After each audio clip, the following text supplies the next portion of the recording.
Hey everyone, welcome back to the channel.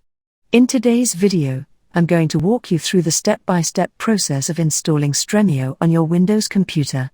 Let's dive right into it. To start, open your web browser. Type or search download Stremio for PC.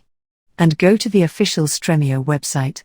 Once you're there, scroll down and then click on the download button to get the installation file.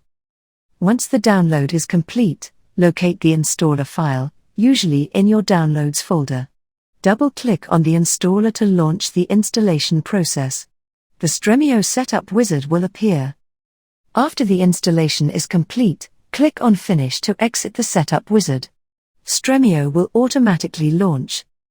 Now add your email and password, or confirm password, and accept all terms and conditions. Then the other way you can sign up or connect your Facebook and enter your Stremio. Now you can see my Stremio dashboard.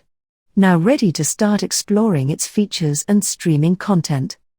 And there you have it. You've successfully installed Stremio on your Windows computer. If you found this tutorial helpful, give it a thumbs up, and don't forget to subscribe for more tech-related content. Enjoy your streaming experience with Stremio, and I'll catch you in the next video. Thanks for watching.